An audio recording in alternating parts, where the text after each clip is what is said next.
Good morning. Looking for some comments. This is just kind of a test run. I've already had some glitches. I started actually 10 minutes ago, and YouTube had eaten my connection code, so I had to generate another one. As I go along here, please advise me of what you're noticing with the video, what you're noticing with the sound. Some of you, good morning. It may be on your end. It doesn't matter. Anything that you're noticing, is it crystal clear? Is it a little fuzzy? Does it come and go? Are there any times when it kind of freezes and then goes again? The sound, is there an echo? Is there any hissing? Can you hear me? So all of those things will be very useful. This is an entirely different environment and everything's set up different. Plus, you may recall that I put together out of bits and pieces. Video clear, sound is great. That's good news. I am using the OBS software again, at least for this. I had put together out of bits and pieces a desktop as a backup, and my goal is to try to use the desktop for the broadcast and save some life on my laptop. It's quite a burden on it. So that's what I'm going to try to do. I don't know how many are online. I'm actually not seeing that right now. I'm only looking at the program and I can see the comments and my little control panel, and that's it. So if you log in, please say something so I know you're there and make a comment. From what I'm looking at, Smoky, Idaho. Yeah, you guys are having some problems there. Says 11 people. That's pretty good. So we'll get a good cross section of people that are looking and listening. And I'm looking at the video. Now, the green screen has always been a little finicky. Well, I don't know if you can, many of you, probably most everybody that's on here now will remember that I've discussed this in the past about the software. And it's been problematic having live software because there's expenses to, the decent ones or the regular ones. And the one that is free was actually extremely complicated. And it took me months to actually figure it out. And even then, it was still had some issues. Well, during my move, they actually came out with a major update. This is like the biggest update in years. And it looks like they've addressed pretty much all of the issues I was having with it, in which case I'm going to probably love this software because you can do so much with it. Now, the software I've used for the past month or so, it's called StreamYard. And that's one downside is it has a subscription rate, so I have to pay $25 a month. That's kind of wasted money when there's so many other things that money could and should go to. The upside is it's really good for interviews or groups. So when we have members, we get together. Last time we had 5 or 6 members and me, and it was very interesting. I think it was a very good call. And I can't really do that with OBS. I can have one for an interview, but I can't really do it with OBS for some technical reasons. So that was one reason I had it. Another downside with that software, and yes, I'm kind of talking just because we're trying this out, and I got to say something. So I'm explaining to you what's going on. It may be absolutely of no interest to you. Another downside is the features of functions are extremely limited. Now, it's got a couple flashy things where I can take a comment, I can post it up on the screen, and yeah, that's pretty cool. Let me check some stats here.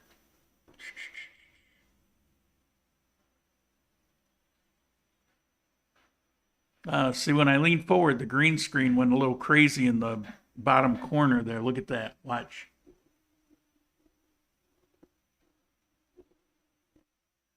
I mean, it's not horrible, but little things I've got to try to work out. Takes some time. So on the StreamYard, downside, it's got a subscription, which I really, you say, well, $25. I really can't afford that. It's really not in my budget because I've got other things that are far more important.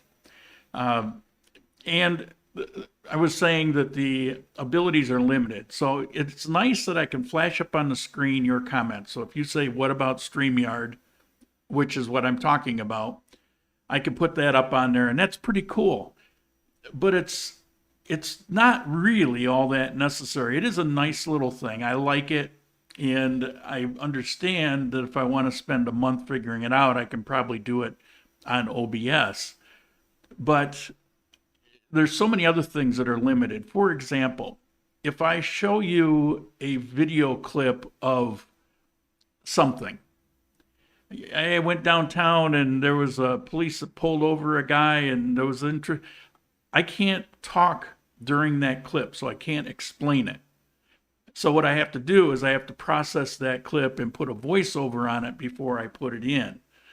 And there's also restrictions on it can't be very long, or it has to be of a certain size, which means I have to really scale down the video quality of it.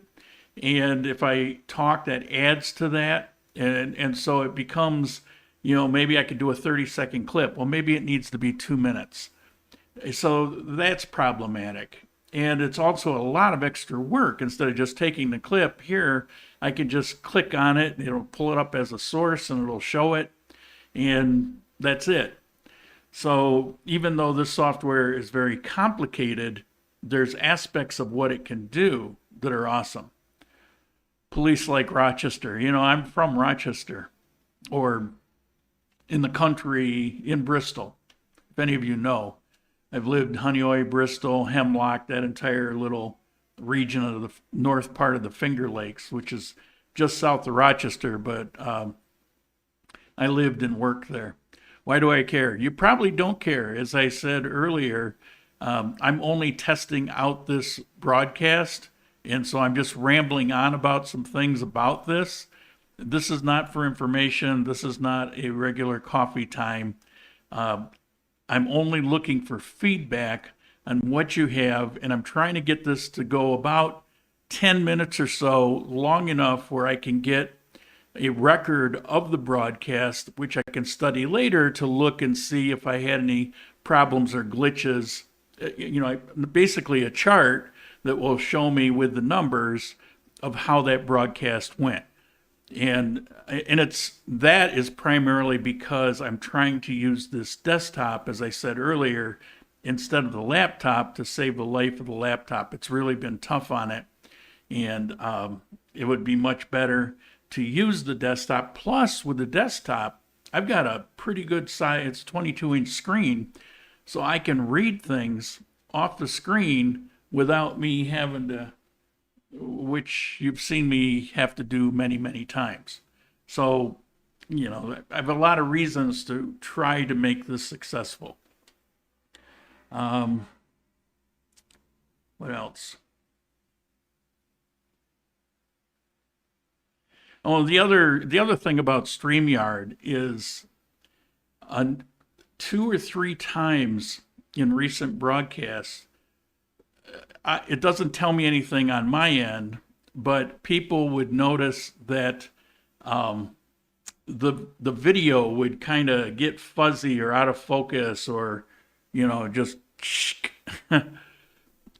and there's nothing I can do because it's in the software itself. And the thing with StreamYard is it's an internet-based program, so I have nothing to work with except the interface.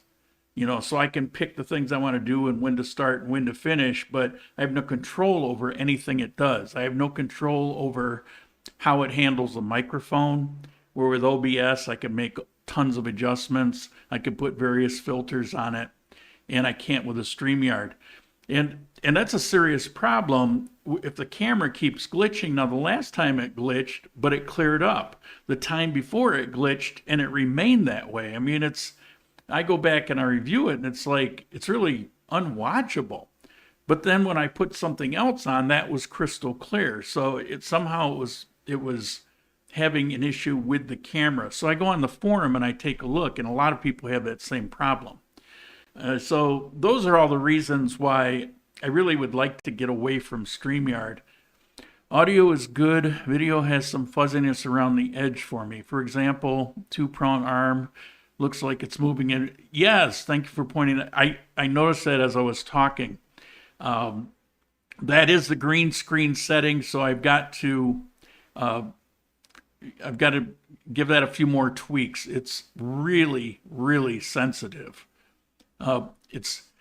It's not until you get to a certain period, and then this part becomes extremely sensitive, and it's like click by click by click, and then you have to wait, and it almost like has to settle in. You have to wait a while, and then readjust it.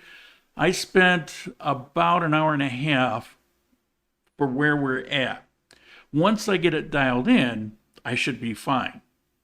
And we're pretty good.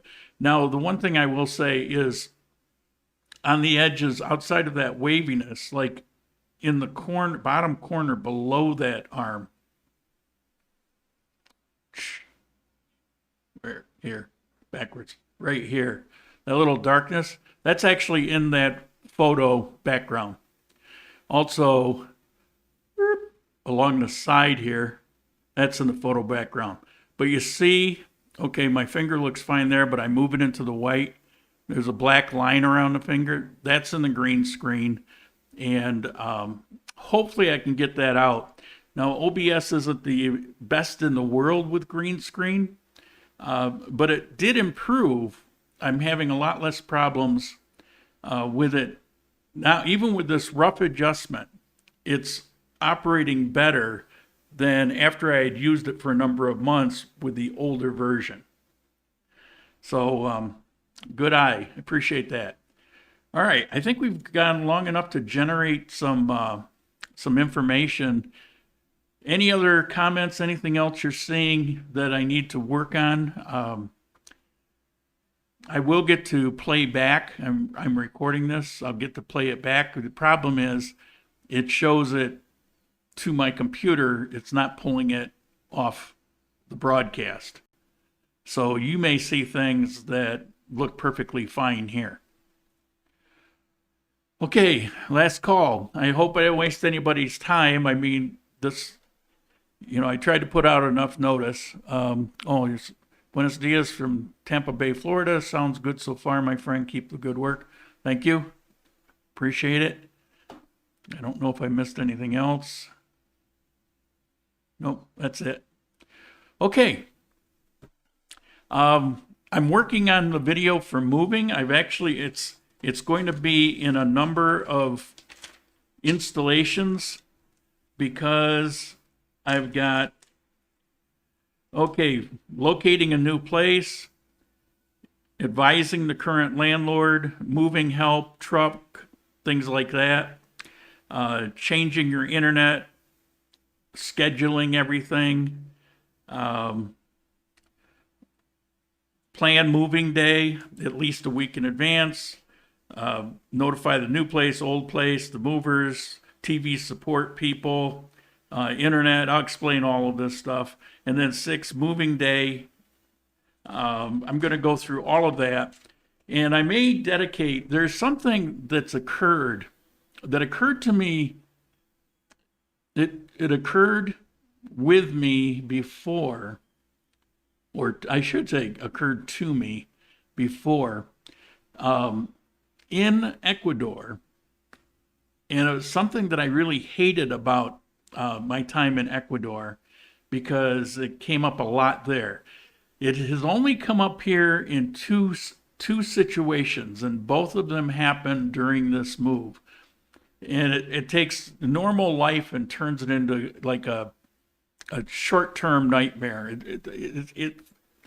it really aggravates me. And I actually lost my temper once during this thing. It was kind of ugly. I don't know. I think I'm, the Stay Puft Marshmallow Man, but the guard in one of the buildings was kind of intimidated and ran away. I think he thought I was going to kill him, but I was pretty upset. But I had a right to be upset, and it eventually it all got sorted out. These things always do. But it is a reoccurring theme in South America, and it's something that I hate with a passion, and we're going to cover it in a video. I'm sad that it's here. I can say that it's nowhere near as bad as it was, 20 years ago. Because there, I mean, you dealt with it a lot. Now it's like, you might only deal with it when you move. So, yes, I have moved. I'm in the new place. Maybe it's the background. How about we change the background? How's that? Does that look better? That would be awesome. But I will do a walkthrough of my new place, show you what it's like. And, I've got furniture. All my furniture is moved. Everything's all set. And so I've got videos for the next couple weeks. I've got to just, I'm just get this going because I wanted to ready for Sunday. And now I'm going to start editing videos. I've got most of the video actually taken. I just need to put it together. And, write what I'm going to say on them and all that good stuff. So anyway, that's it. What are you talking about? Whatever I feel like. So that's it. I'll see some of you Sunday. And thanks for helping me out with this. We'll see you later.